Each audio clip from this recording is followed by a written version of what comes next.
पहला क्वेश्चन जो यहाँ पर है, इसी सेशन का जो पहला क्वेश्चन आप लोगों के पास है वो क्या है यहाँ पर कि which is position use for newborn for endotracheal intubation, कि एक जो बच्चा है न्यूबॉर्न है उसका एंडोट्रेकियल इंट्यूबेशन के लिए आपको कौन सा पोजीशन देना होगा। फर्स्ट आपके पास यहाँ पर रोज पोजीशन, नेक्स्ट वन है आपके पास स्लीपिंग पोजीशन, नेक्स्ट है आपके पास हाइपर एक्सटेंशन लिखा हुआ है पर नेक, नेक्स्ट वन है slightly flexions of the neck. तो which one is correct answer according to you, कि कौन सा आंसर यहाँ पर हम सेलेक्ट करेंगे। ठीक, क्वेश्चन लिखा हुआ है आपके सामने कि which is position use for newborn endotracheal intubation, या ईटी ट्यूब जब हम डालने जा रहे हैं किसी बच्चे को, ठीक है, उस समय उसका पोजीशन क्या रहेगा। ठीक है, चलिए आंसर कीजिएगा फिर डिस्कस करते हैं इसके बारे में। इस क्या रहेगा ऑप्शन, देखिए ऑप्शन ए है कि रोज पोजीशन देना चाहिए, नेक्स्ट है हमारे पास स्नीपिंग पोजीशन देना चाहिए, थर्ड वन है हाइपर एक्सटेंडेड नेक या हाइपर एक्सटेंशन नेक करना चाहिए, नेक्स्ट है slightly flexion of the neck. तो देखो अगर बात करें कि न्यूबॉर्न इंट्यूबेशन की बात करें तो बेसिकली जो आंसर है इसका वो करेक्ट आंसर हमारे सामने ये है कि हम क्या देंगे, स्नीपिंग पोजीशन देंगे। क्या देंगे, स्नीपिंग पोजीशन देंगे। अब ऐसा पूछा था कि स्नीपिंग पोजीशन क्या होता है, स्नीपिंग पोजीशन कि होता क्या है स्नीपिंग पोजीशन में, तो स्नीपिंग पोजीशन क्या करता है यहाँ पर जो एक्सिस है, किस किस का एक्सिस अगर बात करें यहाँ पर ओरोफेरिंक्स, अगर बात करें यहाँ पर ओरोफेरिंक्स, नेक्स्ट वन है नेजोफेरिंक्स, नेजोफेरिंक्स एंड जो लेरिंग्स होता है वोकल कॉर्ड्स, वो सारे क्या होते हैं एक एक्सिस का मतलब एक सीधी लाइन में आपको क्या होंगे, विजुअलाइज होंगे। इससे क्या होगा, वोकल कॉर्ड्स विजिबल होगा, इजीली क्या होगा, इंट्यूबेट हम बच्चे को यहाँ पर कर पाएंगे। नेक्स्ट आपसे पूछा जाए कि नेक का पोजीशन क्या रखा जाएगा, इसके अंदर नेक का पोजीशन क्या होता है, तो जो अपर नेक है, अपर नेक होता है उसको तो हम क्या करते हैं स्लाइटली पोजीशन बना लेके स्लाइटली एक्सटेंशन क्या करते हैं, एक्सटेंड करते हैं, और जो लोअर नेक होता है उसको क्या करते हैं हम फ्लेक्शन यहाँ पर करते हैं, किस लिए, स्नीपिंग पोजीशन बनाने के लिए, इसलिए करते हैं स्नीपिंग पोजीशन बनाने के। एक को यहाँ पर मैं डिस्कस करना चाहूंगा कि 2018 दिल्ली एम्स में पूछा गया था क्वेश्चन कि अगर कोई ओबेज पर्सन है, क्या है, ओबेसिटी, सीवियर मॉर्बिड ओबेसिटी वाला पर्सन है, तो उसके लिए कौन सा पोजीशन यूज करते हैं, तो उसके लिए भी राइट आंसर रहेगा स्नीपिंग पोजीशन। ठीक है, उसके लिए भी राइट आंसर क्या रहेगा, स्नीपिंग पोजीशन। बट एडल्ट की बात करें तो एडल्ट के अंदर क्या यूज करते हैं, रोज पोजीशन या हाइपर एक्सटेंशन ऑफ नेक यहाँ पर क्या करते हैं हम परफॉर्म करते हैं। क्लियर है सभी को, चलिए आगे कोई क्वेश्चन इस यहाँ पर डाउट है, देखिएगा कौन सी पोजीशन यूज करेंगे न्यूबॉर्न के लिए, स्नीपिंग पोजीशन यूज करेंगे। बैक मास्क वेंटिलेशन होगा तब भी क्या करेंगे, स्नीपिंग पोजीशन यूज करेंगे। ये हो गया हमारे पास यहाँ पर क्वेश्चन नंबर 1 कंप्लीट। चलेगा आगे नेक्स्ट क्वेश्चन की बात करते हैं। What is the next question,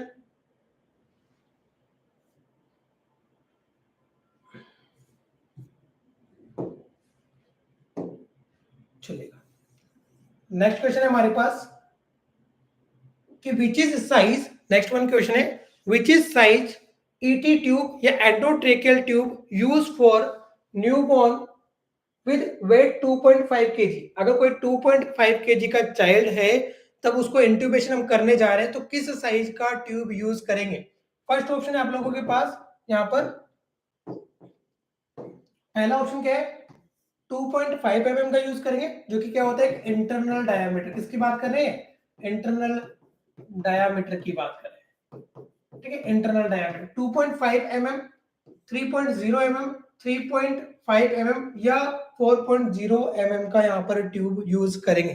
तो which one is correct answer for 2.5 kg birth weight, अगर बच्चे का है तो अगर हमें नीड पड़ता है उसको इंट्यूबेट करने का तो कौन सा ट्यूब यहाँ पर हम क्या करेंगे, यूज करेंगे। एनीवन, क्या करेक्ट आंसर रहेगा आप लोगों के अकॉर्डिंग, सभी को आंसर करना है। देखो हम लाइव है तो क्या करना है, इंटरेक्शन होना चाहिए हमारे बीच में, ठीक है, इंटरेक्शन होना चाहिए। तो कौन सा ऑप्शन करेक्ट रहेगा आप लोगों के according, which one is correct option for 2.5 kg newborn for endotracheal tube placement, which one, yes देखिएगा हम बात कर लेते हैं यहाँ पर ईटी ट्यूब की कि ईटी ट्यूब कैसे सेलेक्ट करते हैं। कौन सा आंसर करेक्ट है भाई? देखो आंसर जो होगा हमारे पास यहाँ पर जो करेक्ट आंसर है वो होगा सी। 3.5 mm का ट्यूब यूज करेंगे। क्यों यूज करेंगे? तो देखिएगा बर्थ वेट के अकॉर्डिंग ये हो गया हमारे पास बर्थ वेट, ये हो गया यहाँ पर गेस्टेशनल या बात करें जेस्टेशनल वीक्स, और नेक्स्ट वन है हमारे पास ईटी ट्यूब कि कौन सा ईटी ट्यूब सिलेक्ट करेंगे।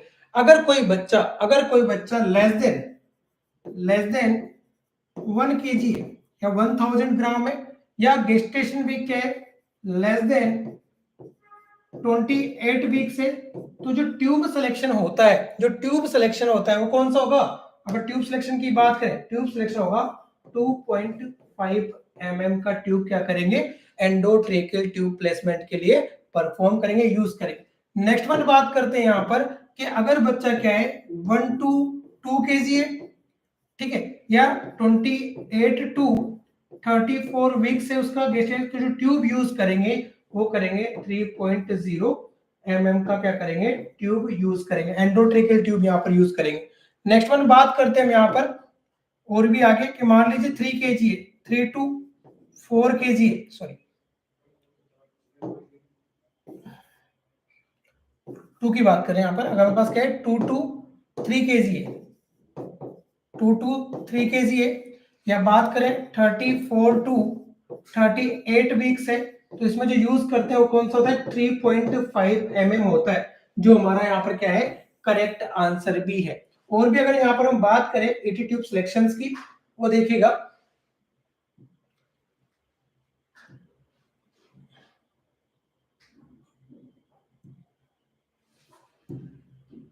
नेक्स्ट देखिएगा अगर बच्चे का वेट क्या है मोर देन 3 kg है, ठीक है, या मोर देन 38 वीक्स है, तो जो ट्यूब साइज होगा वो क्या होगा 4.0 mm रहेगा। क्लियर है? यहाँ पर और भी हम बात करते हैं जो एग्जाम या नॉर सेट में ईटी ट्यूब के रिगार्डिंग क्वेश्चंस आते हैं। यहाँ पर देखिएगा ईटी ट्यूब एडल्ट फीमेल कई बार पूछा गया है, किसकी बात कर रहे हैं एडल्ट फीमेल की बात कर रहे हैं। एडल्ट फीमेल के लिए जो ट्यूब सिलेक्शन होता है, जो ट्यूब सिलेक्शन होता है वो कितना होता है 7.0 to 7.5 mm रहेगा। नेक्स्ट वन बात करते हैं एडल्ट मेल, इसकी बात करते हैं एडल्ट मेल। जो एडल्ट मेल होता है उसके लिए जो ट्यूब सिलेक्शन रहेगा हमारे पास वो क्या रहेगा 7.5 to 8.0 mm का क्या करेंगे एंडोट्रेकियल ट्यूब यहाँ पर यूज करेंगे। एक बार फिर से रिवाइज कर लेते हैं, यहाँ पर बर्थ वेट लिखा है, यहाँ पर गेस्टेशनल वीक्स है, और यहाँ पर बात करें ईटी ट्यूब अगर 1 किलो से कम है या 28 वीक से कम है हमारे पास, तो 2.5 mm का ट्यूब यूज करेंगे। 1 to 2 kg है, 28 से 34 वीक से, तो 3.0 यूज करेंगे।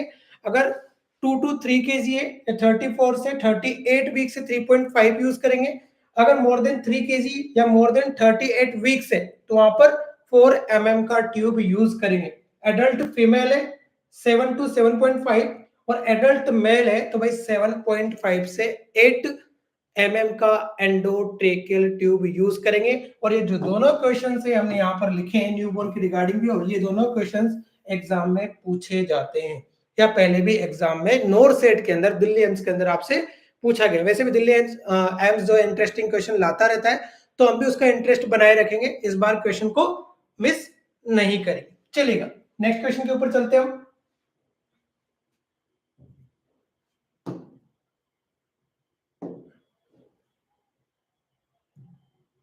चलिएगा next one also the endotracheal intubation से क्वेश्चन है हमारे पास, विच इज साइज, किस साइज का, which is size suction catheter use for suctioning of ET tube. Size दे रखा है 4 mm, एक एंडोट्रेकियल ट्यूब है हमारे पास 4 mm का, उसका अगर हमें सक्शन करना है तो हम कौन सा साइज का ट्यूब यूज करेंगे।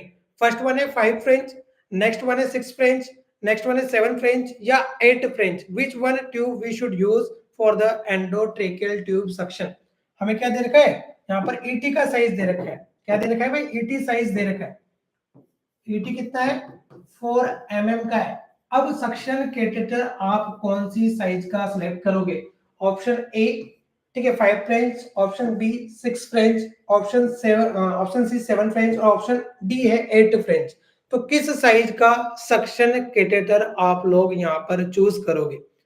आंसर कीजिएगा कि which one the correct size for suctioning of ET tube 4 mm। अगर ET ट्यूब 4 mm का है तो किस साइज का सक्शन कैथेटर हम लोग यहाँ पर यूज करेंगे? तो कौन सा करें भाई, बताइएगा जरा, which one is correct according to you? कौन सा सक्शन कैथेटर साइज यहाँ पर यूज करेंगे? ऐसा ही क्वेश्चंस दिल्ली एम्स में पूछे जाते हैं जो बेस्ड होते हैं आपके क्लिनिकल नॉलेज के ऊपर या आप क्लिनिकल प्रोसीजर के बारे में कितना जानते हो। Yes, which one is correct? तो देखो, आंसर की बात करें यहाँ पर, अगर करेक्ट आंसर की बात करें तो करेक्ट आंसर रहेगा हमारे पास 8 फ्रेंच। क्या रहेगा?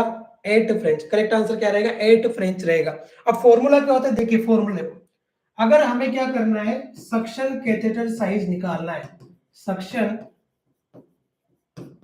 कैथेटर साइज क्या करना है, निकालना है, तो क्या करेंगे, 2 मल्टीप्लाई बाय एंडोट्रेकियल ट्यूब। कोई भी ट्यूब दे रखा हो उसको क्या करेंगे, मल्टीप्लाई करेंगे। जैसे कि एग्जांपल है हमारे पास यहाँ पर क्या था, 4 mm का ट्यूब था, तो हम क्या करेंगे, 2 मल्टीप्लाई बाय द 4, तो कितना हो गया, 8 फ्रेंच। क्या आ जाएगा हमारे पास राइट आंसर? 8 फ्रेंच। हमारे पास क्या हो जाएगा, राइट आंसर 8 फ्रेंच हो जाएगा। इसी तरह से आपसे पूछा जाए ओजी ट्यूब, ओरोगेस्ट्रिक ट्यूब, ओरोगेस्ट्रिक ट्यूब का साइज पूछा जाए कि साइज कितना यूज करेंगे, तो उसके लिए भी क्या होता है, 2 multiply by the endotracheal tube यहाँ पर रहेगा। इसी प्रकार से आपसे नेक्स्ट पूछ लिया जाए urinary catheter, urinary catheter size according to ET tube क्या होता है, 2 multiply by the endotracheal tube. सबका सिमिलर आंसर आएगा। नेक्स्ट बात करें यहाँ पर फिक्सिंग की बात करें, fix side, fixing of ET tube, जो हम क्या करते हैं, किसी भी एंडोट्रेकियल जब इंट्यूबेशन करते हैं तो उसके लिप्स के कॉर्नर पे क्या करते हैं, ET ट्यूब को फिक्स करते हैं। तो फिक्सिंग ऑफ ET ट्यूब की बात करें तो क्या हो जाता है formula, 3 multiply by the endotracheal tube. जैसे कि एग्जांपल, अगर 4 mm का ट्यूब होगा, ठीक है, तो उसको क्या करेंगे, 4 mm को हम 4 से आप 3 को मल्टीप्लाई करेंगे, कितने पे फिक्स करेंगे, 12 सेंटीमीटर पे क्या करेंगे, फिक्स करेंगे। या फिर आप सिंपल सा बोल सकते हो यहाँ पर कि ET ट्यूब साइज को यहाँ पर किससे 3 से मल्टीप्लाई करना है, जो भी आएगा हमारे पास वहां पर क्या करेंगे, उसकी फिक्सिंग साइड होगी। और बात करें यहाँ पर नॉर्थ साइड के अंदर पूछा गया कि लेफ्ट साइड फिक्स करते हैं, राइट साइड फिक्स करते हैं, तो लेफ्ट साइड ऑफ नोस्ट्रिल्स क्या करते हैं हम, ET को क्या करते हैं, फिक्स करते हैं। ET को क्या करते हैं, फिक्स करते हैं। तो ये हो गया हमारे पास यहाँ पर एंडोट्रेकियल ट्यूब साइज के अकॉर्डिंग डिफरेंट टाइप की ट्यूब को यूज करना, कि किस प्रकार से डिफरेंट काइंड ऑफ ट्यूब यहाँ पर क्या कर सकते हैं, हम यूज कर सकते हैं। अगर आपसे एक और यहाँ पर ले लेते हैं, हम वन और ट्यूब की बात कर लेते हैं। अगर आपसे चेस्ट ट्यूब की बात की जाए, चेस्ट ट्यूब, तो फॉर्मूला क्या हो जाएगा, 4 multiply by endotracheal tube, 4 multiply by endotracheal tube, 4 multiply by the endotracheal tube. अगर 4 mm का ट्यूब है तो आप कितना यूज करेंगे, फिर हम वहां पर यूज करेंगे 416 फ्रेंच का क्या करेंगे, चेस्ट ट्यूब वहां पर यूज करेंगे। कोई प्रॉब्लम है यहाँ तक, क्लियर? चले आगे, कंप्लीट है, चलेगा। नेक्स्ट वन देखिएगा, ये हो गया हमारे पास थर्ड क्वेश्चन आज के सेशन का। नेक्स्ट देखिएगा, वन मोर इंटरेस्टिंग क्वेश्चन। फिर से एग्जाम में ऐसा कोई क्वेश्चन डिस्कस नहीं करेंगे जिसको आपको लगे कि आपके एग्जाम में वो क्वेश्चन देखने को नहीं मिलेगा। तो देखिएगा नेक्स्ट क्वेश्चन जो हमारे पास है, which formula use for curved tube size calculation more than 1 year child. 1 साल से बड़ा कोई बच्चा है, 1 साल से कोई बड़ा है, 1 साल। अगर हम बात करें, आप जो डिस्कस कर रहे हो प्रीवियस क्वेश्चन के बारे में कि यूरिनरी कैथेटर साइज कैसे निकालेंगे, तो सिंपल सी बात है, 2 से मल्टीप्लाई करेंगे किसको, एंडोट्रेकियल ट्यूब। मान लीजिए 2.5 हमारे पास mm का क्या है, अगर हमने ET ट्यूब किसी बच्चे को लगा रखा है तो जो सुटेबल साइट रहेगा उसके लिए यूरिनरी कैथेटर वो क्या रहेगा, 5 फ्रेंच का वहां पर रहेगा। तो मैक्सिमम साइज इज 5 फ्रेंच, तो 2 से मल्टीप्लाई करना है अगर हमें क्या करना है, यूरिनरी कैथेटर का साइज भी आइडेंटिफाई करना है। चलेगा। नेक्स्ट क्वेश्चन है कि which formula use for the cup tube size calculation more than the 1 year. अगर 1 साल से कोई बड़ा है, बच्चा है, और उसके लिए हम कप्ड ट्यूब यूज कर रहे हैं, तो फॉर्मूला हमारे पास क्या रहेगा? फर्स्ट ऑप्शन है यहाँ पर, पहले ऑप्शन की बात करें, पहला ऑप्शन क्या है? तो पहला ऑप्शन है एज, जो कि ईयर में होगा, divided by 4 plus 4। Next one है एज, ईयर के अंदर 4 प्लस डिवाइड बाय 4 into 3।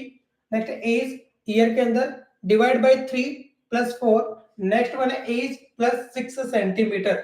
तो which one correct answer according to you? कौन सा आंसर आप लोगों के अकॉर्डिंग करेक्ट होगा? Option A, option B, option C या option D? Which one is correct for the cuffed tube? क्या लिखा हुआ है? कप्ड ट्यूब की बात करें, दो तरह की एंडोट्रेकियल ट्यूब्स आती है।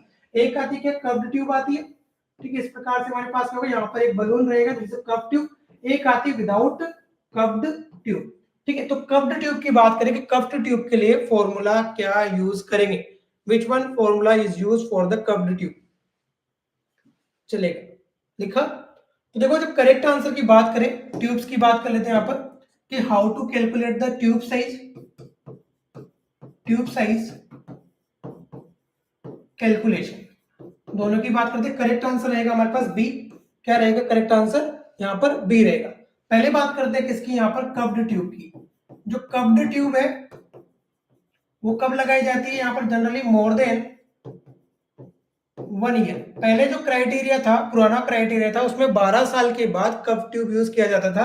नाउ डेज ऐसा देखा गया कि माइक्रो एस्पिरेशन, थोड़ा थोड़ा जो फ्लूइड है वो रिस्क कहाँ जाता है? अंदर ट्रेकिया के अंदर चला जाता है। इसलिए आजकल क्या करते हैं, जो मोर देन 1 ईयर है, मोर देन 1 ईयर चाइल्ड है, उनके अंदर भी क्या करते हैं? कप्ड ट्यूब यहाँ पर यूज करते हैं। तो फॉर्मूला क्या हो जाएगा यहाँ पर कि एज को किस में लेंगे हम? ईयर्स के अंदर, डिवाइड करेंगे यहाँ पर 4 से, और प्लस किससे कर देंगे? यहाँ पर 3 से क्या कर देंगे? प्लस कर देंगे। ये किसके लिए हुआ? कप्ड ट्यूब के लिए। दूसरा बात करें अनकप्ड ट्यूब, अनकप्ड ट्यूब पूछा जाए कि एज ग्रुप क्या रहेगा अनकप्ड ट्यूब के लिए, कितने साल से? तो less than 1 year of child. जो less than 1 year of child होते हैं उनके लिए कौन सा ट्यूब यूज करते हैं? अनकप्ड ट्यूब यहाँ पर यूज करते हैं। फॉर्मूला क्या हो जाएगा? एज इन ईयर्स, ठीक है, divide by 4 plus 4, that is the correct formula for the eighty tube size calculation. और प्रीवियस नॉरसेट एग्जाम में भी ये क्वेश्चन पूछा जा चुका है कि न्यूबॉर्न के लिए अगर कप्ड ट्यूब यूज करना है तो which one formula we should use? कौन सा यूज करेंगे? तो कप्ड के लिए तो करेंगे हम कौन सा? Age in year divide by 4 plus 3, और अनकप्ड के लिए यूज करेंगे age divided by the 4 plus 4। ये यहाँ पर क्या करेंगे हम? जनरली यूज करेंगे किसके लिए? कप्ड एंड अनकप्ड ट्यूब के लिए फॉर्मूला। लिखा? चलिए आगे, कंप्लीट हुआ है क्वेश्चन भी, आगे चलेगा। नेक्स्ट वन देखिएगा, नोट्स बना लीजिए, क्वेश्चन जरूर आपको एग्जाम में देखने को मिलेगा। चलिए नेक्स्ट वन देखो, नेक्स्ट है यहाँ पर which is laryngoscope blade, which is laryngoscope blade use for term newborn intubation. Question क्या देखा है कि अगर कोई टर्म न्यूबॉर्न इंट्यूबेशन है, उसको अगर हम क्या करने जा रहे हैं? एंडोट्रेकियल ट्यूब प्लेसमेंट करने जा रहे हैं, तो किस प्रकार का वहां पर लैरिंगोस्कोप ब्लेड यूज किया जाएगा? ऑप्शन दे रखे मिलर 0, नेक्स्ट यहाँ पर Miller 1, Mac 2 and Mac 4। Which one is correct answer? कौन सा यहाँ पर यूज किया जाएगा? तो देखिएगा, पहले अगर हम डिस्कस करें कि किसी भी लैरिंगोस्कोप की बात करें तो लैरिंगोस्कोप में दो चीजें होती है। लैरिंगोस्कोप में क्या होता है? अगर हम बात करें यहाँ पर लैरिंगोस्कोप की, ठीक है, तो लैरिंगोस्कोप के अंदर हमारे पास दो चीजें होती है, एक होता है ब्लेड, एक होता है हैंडल, ठीक है। हैंडल को चेंज करने का नीड नहीं जनरली, ठीक है, do not need to change, किसी प्रकार का चेंज करने का नीड नहीं। पर जो ब्लेड्स होती है वो दो तरीके की ब्लेड्स होती है हमारे पास। फर्स्ट वन थी यहाँ पर मिलर, दूसरा मैकिंटोश, जिसको क्या बोला गया? मैकिंटोश। जो मिलर ब्लेड होती है वो स्ट्रेट होती है, और जो मैक ब्लेड होती है वो कहते हैं कर्व ब्लेड होती है। इतना क्लियर है सभी को? ठीक है, इतना क्लियर है कि यहाँ पर अगर हम बात करें कि अगर टर्म बेबी हमारे पास है, टर्म बेबी हमारे पास है, जो ब्लेड यूज किया जाएगा टर्म बेबी के लिए वो कौन सा ब्लेड होगा? मिलर 0 होगा। क्या होगा? Miller blade 0। It is a straight blade. Newborn के अंदर जो ब्लेड यूज किया जाता है, न्यूबॉर्न के अंदर जो ब्लेड यूज किया जाता है वो कौन सा ब्लेड यूज करते हैं? स्ट्रेट ब्लेड यूज करते हैं। ठीक है, तो ब्लेड साइज देख लेते हैं हम। ब्लेड साइज की बात करें तो ब्लेड साइज कैसे यूज करेंगे? पहले बात करते हैं यहाँ पर मिलर, जो कि हम बच्चों के लिए यूज करते हैं। मिलर कौन सा साइज? 00। मिलर कौन सा ब्लेड होगा? स्ट्रेट ब्लेड रहेगा। कौन सा? 00। किसके लिए? प्री टर्म के लिए। प्री टर्म्स बेबी के लिए यूज होता है। ठीक है, नेक्स्ट है मिलर जीरो ब्लेड। किसके लिए यूज होगा? टर्म बेबी के लिए। किसके यूज होगा? टर्म बेबी के लिए। नेक्स्ट है मिलर वन। मिलर वन जो रहेगा वो किसके लिए यूज होगा? यहाँ पर इन्फेंट एज तक या इन्फेंट एज ग्रुप वाले बच्चों के लिए यूज होगा। नेक्स्ट है यहाँ पर मिलर नंबर 2 जो जनरली 2 to 12 ईयर्स तक यूज होता है। नेक्स्ट वन है मिलर की बात कर रहे हैं ना, मिलर, और यहाँ पर मैक भी स्टार्ट हो जाता है दोनों के अंदर। यहाँ पर बात करें मैक 2, यहाँ पर भी मैक 3 और मिलर 3 जनरली कहाँ यूज होगा? More than 12 years. Last one होता है मैक 4। इतने ब्लेड साइज आते हैं भाई, ठीक है। या मिलर 4 किसमें होगा? एडल्ट के अंदर। कहाँ यूज होगा? एडल्ट के अंदर यूज होता है। तो ये कुछ कॉमन साइड थी। क्लियर है कि चाइल्ड या न्यूबॉर्न बेबीज के लिए जनरली कौन सा यूज करते हैं? स्ट्रेट ब्लेड यूज कर सकते हैं। कौन सा यूज करते हैं? स्ट्रेट ब्लेड यूज कर सकते हैं। तो मिलर 00 जो ब्लेड है वो प्रीटर्म के लिए, मिलर 0 ब्लेड है वो टर्म के लिए, मिलर 1 ब्लेड रहेगा, नंबर 1 जो रहेगा मार्किंग वो क्या रहेगा? इन्फेंट के अंदर यूज होगा। मिलर 2 या मैक 2 हम 2 to 12 ईयर्स यूज कर सकते हैं। मैक 3 या मिलर 3 जो है मोर देन 12 ईयर्स। और बात करें मैक 4 या मिलर 4 जो रहेगा वो एडल्ट पर्सन के अंदर यूज किया जाता है। क्लियर हुआ ब्लेड आइडेंटिफिकेशन के ब्लेड कैसे यूज किया जाता है? Anyone any doubt? चले आगे। क्लियर है भाई? क्लियर चलेगा। अगर ब्लेड साइज कंप्लीट है तो फिर आगे आ जाइए वापस। कहां पर? तो कौन सा ब्लेड यूज करेंगे? ऑप्शन क्या हो जाएगा हमारे पास? न्यूबॉर्न के लिए हो जाएगा हमारे पास ऑप्शन मिलर 0 ब्लेड यहां पर यूज करें। आगे चलेगा। नेक्स्ट वन है एंडोट्रेकियल इंट्यूबेशन से कोई क्वेश्चन आपका नहीं छूटेगा। नेक्स्ट यहाँ पर what done by the health care provider. एक हेल्थ केयर प्रोवाइडर है, उसके द्वारा क्या किया जाएगा? During celiac Sellick manoeuvre at the time of endotracheal tube placement. तो देखो जनरली बात करें सेलिक मैन्योर की बात की गई। पहले ऑप्शन देखते कि ऑप्शन क्या क्या इंटरेस्टिंग ऑप्शन है। फर्स्ट वन है applying gentle pressure to the anterior neck. Anterior neck पे जेंटल प्रेशर अप्लाई करना है इन ए पोस्टीरियर डायरेक्शन, पीछे की डायरेक्शन में, at the level of cricoid cartilage. कहां पर? क्रिकोइड कार्टिलेज पे।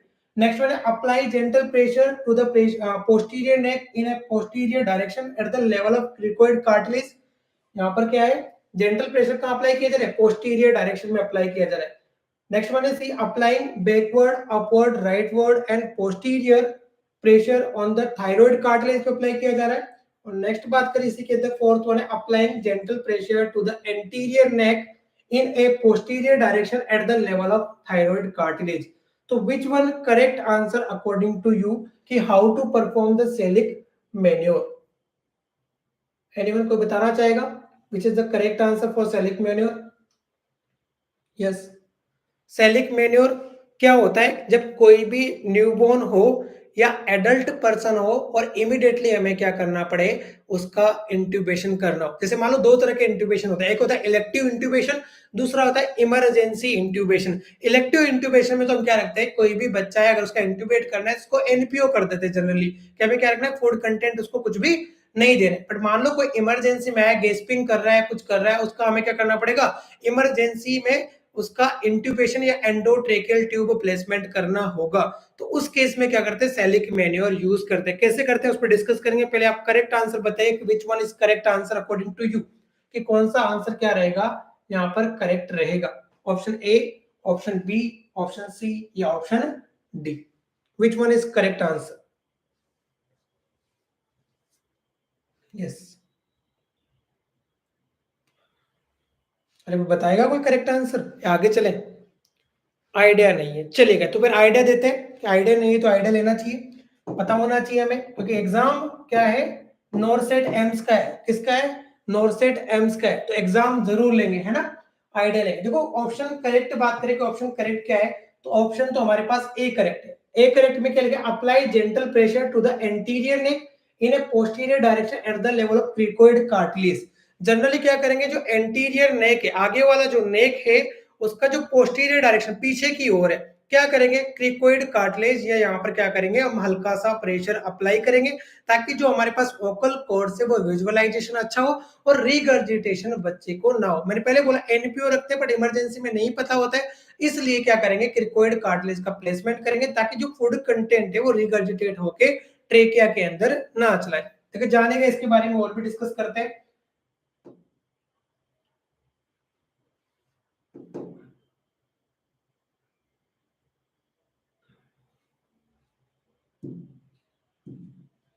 सेलिक मैन्योर,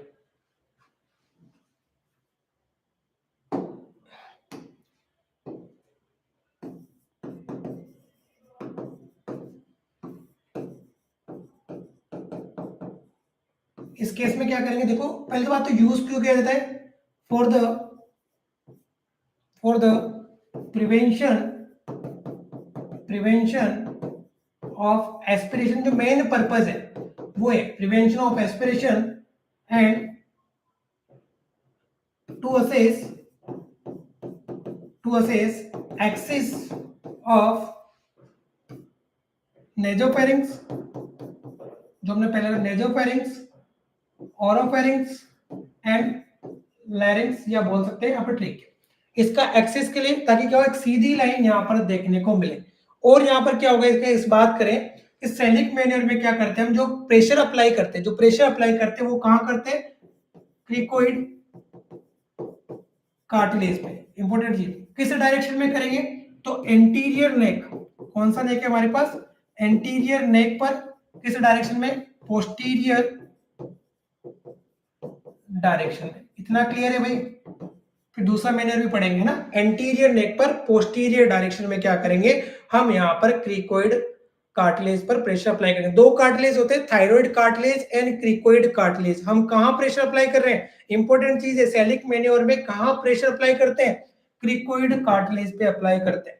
आपको पता होना चाहिए कहाँ करेंगे, क्रिकोइड कार्टिलेज पे करेंगे। कौन से डायरेक्शन में करेंगे, तो लिखा है कि एंटीरियर नेक और पोस्टीरियर डायरेक्शन में, आगे की नेक पर और पोस्टीरियर डायरेक्शन में क्या करेंगे, यहाँ पर हल्का सा प्रेशर अप्लाई करेंगे। आगे देखिएगा, एक और था बर्फ मैन्योर।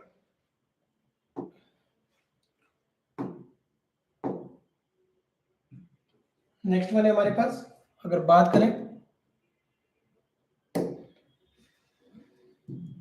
दूसरा लिखा हुआ है आपको, apply gentle pressure to the pressure neck, sorry, applying backward, upward, rightward and posterior pressure on the neck thyroid cartilage. इसको क्या बोलते हैं, बर्फ मैन्योर बोलते हैं। जनरली क्या बोलते हैं,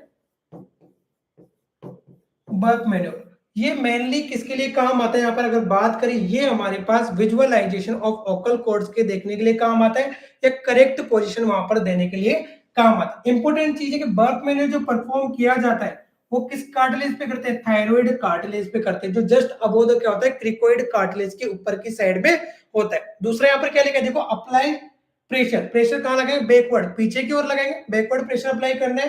देन राइट वर्ड का मतलब बाहर की ओर, ठीक है, पीछे की ओर, बाहर की ओर प्रेशर अप्लाई करना है। पोस्टीरियर सरफेस, पीछे की ओर, कहां करेंगे, क्रिकोइड कार्टिलेज के ऊपर। तो इसको क्या बोलते हैं, बर्फ मैन्योर बोलते हैं। पूछा जाए कि न्यूबॉर्न का या एडल्ट का जब हम क्या कर रहे हैं, इंट्यूबेशन कर रहे हैं, और ओकल कॉर्ड्स या बात करें कि वहां पर आपका ग्लोटिस विजिबल नहीं है, तो उस केस में कौन सा मैन्योर फॉलो करते हैं, तो बर्फ मैन्योर क्या करते हैं, वहां पर फॉलो करते हैं। ठीक है, बर्फ मैन्योर फॉलो यहाँ पर हम परफॉर्म करेंगे, किस केस के अंदर, इसके अंदर। जनरली क्या बोलते हैं इसको, अगर बात करें, बर्फ मैन्योर, यहाँ पर ये फॉलो करेंगे। लिखा हुआ है यहाँ पर backward, upward, rightward and posterior side में क्या करेंगे, फॉलो करेंगे। चले आगे, कंप्लीट ये वाला क्वेश्चन भी हमारे पास। तो अगर आपसे पूछा जाए, कौन सी चीज पूछा जाए आपसे, अगर आपसे पूछा जाए कि सिलिक मैन्योर किस केस में यूज करते हैं, तो सिलिक मैन्योर तो हम न्यूबॉर्न के अंदर या एडल्ट के अंदर रिगर्जिटेशन को प्रिवेंट करने के लिए इमरजेंसी केस में क्या करते हैं, यूज करते हैं। बट हमारे पास अगर बात करें वोकल कॉर्ड को इजीली या अच्छे से विजिबल करने के लिए जो मैन्योर यूज किया जाएगा उसे बर्क मैन्योर करेंगे यूज, और कहां प्रेशर अप्लाई करेंगे, थायराइड कार्टिलेज पे, अपवर्ड राइटवर्ड पोस्टीरियर साइड में क्या करेंगे, प्रेशर वहां पर अप्लाई करेंगे, चलेगा। ये हो गया हमारे पास सिलिक मैन्योर के बारे में बात, जिसमें एग्जाम में क्वेश्चन आता है, यहाँ पर करेक्ट आंसर जो रहेगा वो कौन सा रहेगा, ए। करेक्ट आंसर क्या है, ए हमारे पास रहेगा। नेक्स्ट चलिएगा, नेक्स्ट बात करते हैं।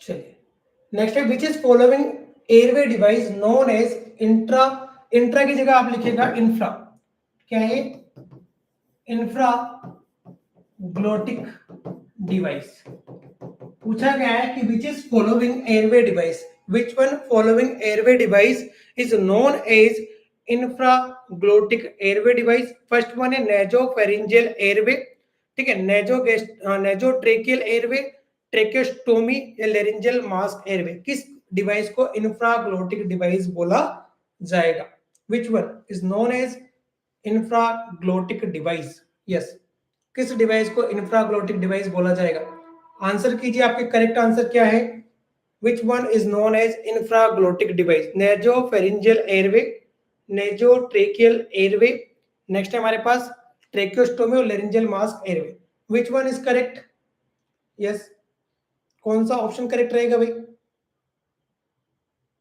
देखो जो एयरवे डिवाइस होते हैं, जो एयरवे डिवाइस होते हैं वो 3 टाइप्स के होते हैं।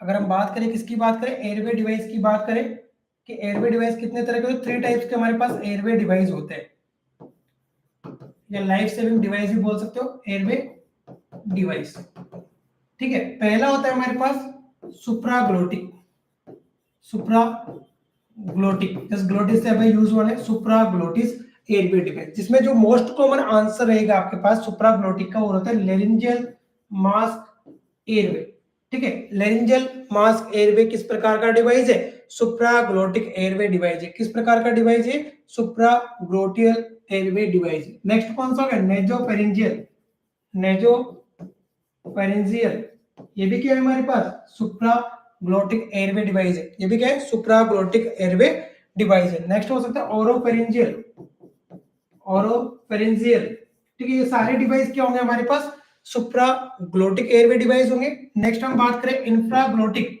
या जो ग्लोटिस के जाके क्या होते हैं, फिक्स होते हैं, इंफ्राग्लोटिक, ठीक है। इंफ्रा ओरोफेरिंजियल आप जानते हो, यहाँ पर यूज करते हैं। इंफ्राग्लोटिक की बात करें तो राइट आंसर रहेगा हमारे पास बी, नेजोट्रेकियल, ट्रेकिया के अंदर फिक्स हो रहा है, लिखा हुआ है क्लियरली, तो नेजोट्रेकियल। एंडोट्रेकियल जो इंट्यूबेशन होता है वो माउथ के थ्रू होता है, नेजोट्रेकियल में नोज के थ्रू एंडोट्रेकियल ट्यूब डाला जाता है, वो अलग साइज का आता है, डिफरेंट आता है, नेजोफेरिंजियल हो जाएगा। या इसको बोल सकते हैं ओरोफेरिंजियल, ओरोट्रेकियल, ओरोट्रेकियल बोल दो आप, इसको बोल दो एंडोट्रेकियल जो यूज करते हैं। ये भी कौन सा डिवाइस होता है हमारे पास, इंफ्राग्लोटिक। जो ईटी ट्यूब होता है वो इंफ्राग्लोटिक एयरवे डिवाइस के अंदर हमारे पास आता है। नेक्स्ट बात करें यहाँ पर कि थर्ड वन कौन सा एयरवे मैनेजमेंट, सर्जिकल मैनेजमेंट, कौन सा होता है, सर्जिकल मैनेजमेंट। और सर्जरी में क्या करते हैं, जो हमारे पास ट्रेकियोस्टोमी है वो परफॉर्म करेंगे, ट्रेकियोस्टोमी हो गया या क्रिकोइड ऑस्टोमी, यहाँ पर भी ट्यूब डाल सकते हैं, दोनों यहाँ पर क्या होता है, सर्जिकल मेथड्स होते हैं एयरवे डिवाइस प्लेसमेंट के, ठीक है। क्रिकोइड, जो क्रिकोइड कार्टिलेज है वहां से क्या करेंगे, जो ट्यूब है उसका प्लेसमेंट करेंगे, या फिर ट्रेकोस्टोमी परफॉर्म करेंगे। तो 3 प्रकार के एयरवे डिवाइस होते हैं। फर्स्ट वन है सुप्राग्लोटिक, जिसके अंदर लेरिंजियल मास्क एयरवे, देन नेजोफेरिंक्स और ओरोफेरिंक्स एयरवे डिवाइस रहेंगे। इंफ्राग्लोटिक के अंदर नेजोट्रेकियल ट्यूब या एंडोट्रेकियल ट्यूब, जिसको ओरोट्रेकियल भी बोला हमने। नेक्स्ट सर्जिकल मैनेजमेंट के अंदर ट्रेकोस्टोमी या क्रिकोस्टोमी वहां पर क्या करेंगे, परफॉर्म करेंगे, ठीक है। आगे चले, ये हो गया हमारे पास।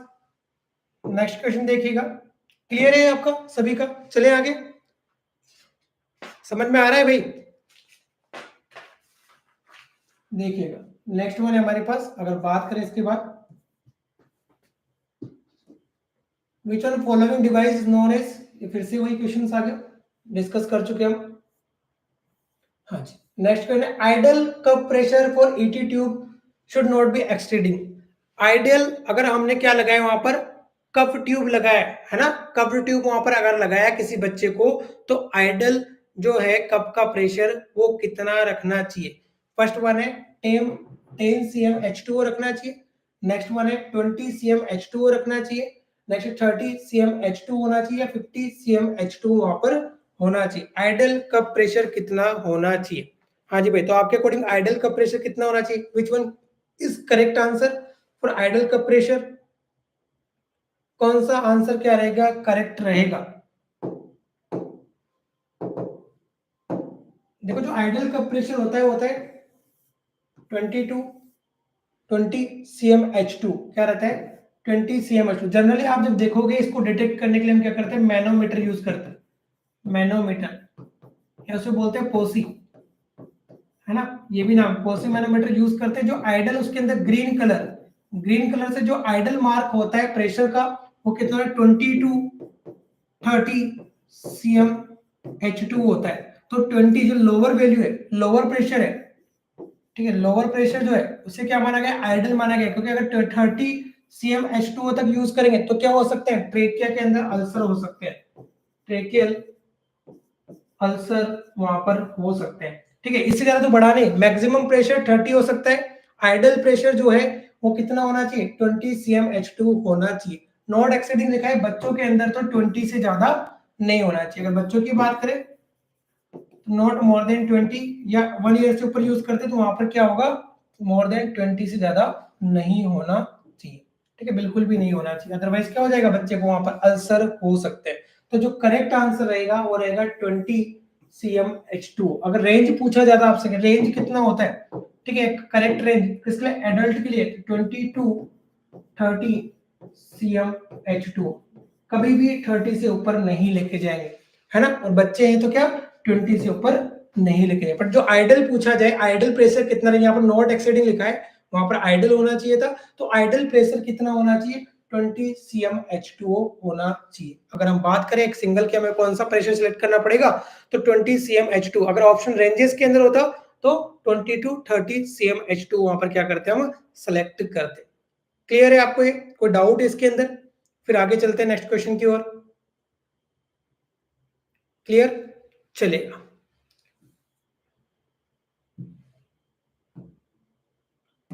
चलेगा, न्यूबॉर्न केसेस के अंदर और बात करते हैं। यहाँ पर एक क्वेश्चन नहीं है, आई थिंक वो डबल हमारे पास में प्रिंट हो गया था। मैं आपको फिर भी एक्सप्लेन कर देता हूं कि अगर क्वेश्चन की बात करें, क्वेश्चन ये था हमारे पास कि अगर, लिख लीजिएगा क्वेश्चन की बात करते कि क्वेश्चन क्या है, नेक्स्ट वन देखिएगा। क्वेश्चन कि which is following we should arrange first in case of endotracheal tube placement. Which one is following we should arrange first in case of endotracheal tube placement? Option है यहाँ पर bag mask ventilation, next है on the radiant warmer, ठीक है, सी है do suctioning, और D था यहाँ पर अगर बात करें check the monitor for blood pressure, ठीक है। तो यहाँ पर लिखा है which one following we should be arrange first in case of endotracheal tube placement. हम किसी बच्चे को, है ना, एंडोट्रेकियल ट्यूब डालने जा रहे हैं, चाहे वो इमरजेंसी हो चाहे आपका क्या हो, इलेक्टिव मेथड हो, तो सबसे पहले क्या अरेंज करेंगे, ठीक है, सबसे पहले बेड साइड क्या अरेंज करेंगे, ठीक है। तो क्या करेंगे भाई अरेंज? ऑप्शन है bag mask ventilation, on the radiant warmer के रेडिएंट वार्मर ऑन करना है, डू सक्शन करेंगे, या check the monitor for BP, blood pressure के लिए क्या करेंगे, मॉनिटर चेक यहाँ पर करेंगे। Which one is correct? बोलिएगा कौन सा करेक्ट ऑप्शन यहां पर रहेगा? तो देखो सबसे पहले कोई भी इंट्यूबेशन प्लानिंग हो, ठीक है, जब डॉक्टर ने बोल दिया कि हम क्या करने जा रहे हैं, एक बच्चे का इंट्यूबेशन करने जा रहे हैं या एंडोट्रेकियल ट्यूब प्लेसमेंट करने जा रहे हैं, सबसे पहले क्या अरेंज करना है, बैग मास्क वेंटिलेशन। क्या करना है, बैग मास्क को अरेंज करना है, करेक्ट साइज का बैग और करेक्ट साइज का मास्क वहां पर होना चाहिए with correction of O2, with 100% O2 supply. सबसे पहले ये करना है, ठीक है। अगर बच्चा हमारे पास आ गया है भाई, ऐसा नहीं कि इमरजेंसी बोला कि एंडोट्रेक हमारे पास क्या है कि किसी बच्चे का हमें क्या करना है, एंडोट्रेकियल इंट्यूबेशन करना है, सबसे पहले क्या करना है, बेड साइड या उसके बेड पे क्या करना है, बैग मास्क वेंटिलेशन रेज करना है, ठीक है, और O2 स्टार्ट कर देना है। देन हमें यहाँ पर क्या करना है, अगर हमें लगता है नीड है, ठीक है, तो डू सक्शनिंग, और इसके साथ क्या कर देंगे, पल्स ऑक्सीमीट्री, पल्स ऑक्सीमीटर भी चेक करना है कि उसका पल्स ऑक्सीमीटर क्या आ रहा है। देन फिर क्या करेंगे हम, लेरिंजोस्कोप, लेरिंजोस्कोप प्लस ब्लेड क्या रखेंगे, बेड साइड पे अरेंज रखेंगे for the endotracheal placement. Then ET tube, फिर क्या देंगे वहां पर, नेक्स्ट ET ट्यूब, क्योंकि लेरिंजोस्कोप डालेंगे फिर क्या करेंगे, ET ट्यूब। नेक्स्ट बात ये करते हैं कि कब ट्यूब प्लेसमेंट किया जाएगा, तो सेचुरेशन, जब O2 सेचुरेशन क्या आ जाए, मोर देन 95% से ज्यादा हो तभी क्या करेंगे हम, SpO2 95% से ज्यादा हो तभी क्या करेंगे हम, ET ट्यूब का प्लेसमेंट करेंगे, अदरवाइज तब तक बैग मास्क वेंटिलेशन करते रहेंगे जब तक कि सेचुरेशन 95% से ज्यादा ना हो जाए या 100% ना हो जाए, एंडोट्रेकियल ट्यूब प्लेसमेंट नहीं करेंगे, वेट करेंगे, बैग मास्क वेंटिलेशन करते रहेंगे तब तक। थर्ड चीज आपसे पूछा जाए कि जब एंडोट्रेकियल इंट्यूबेशन कर रहे हैं उस समय पे बेड साइड पे कौन सा मेडिकेशंस अवेलेबल होना चाहिए, तो आपका ADR अवेलेबल होना चाहिए, एड्रेनलिन, ठीक है, ADR अवेलेबल होना चाहिए, कि कई बार बच्चे क्या होते हैं, एस्पिरेशन की वजह से या हाइपोक्सिया के अंदर क्या हो जाएगा, ब्रेडिकार्डिया परसिस्ट होने लगेगा, और फिर हमें क्या करना पड़ेगा, वहां पर न्यूबॉर्न का CPR करना पड़ेगा। तो बेड साइड पे जो मेडिकेशन की बात करें कि ADR वहां पर क्या होना चाहिए, एड्रेनलिन वहां पर क्या होना चाहिए, अवेलेबल होना चाहिए, जिसके बारे में हम लास्ट क्लास में डिस्कस कर चुके हैं, क्योंकि न्यूबॉर्न के लिए जो ADR यूज किया जाता है उसका रेशियो कितना होता है, 1:10,000 होता है। तो ये हुआ हमारे पास जो आज का क्लास था कंप्लीट, काफी इंटरेस्टिंग क्वेश्चन रहे होंगे आप लोगों के अकॉर्डिंग, और आपको कहीं ना कहीं एग्जाम में क्या करेंगे, काफी ज्यादा हेल्प भी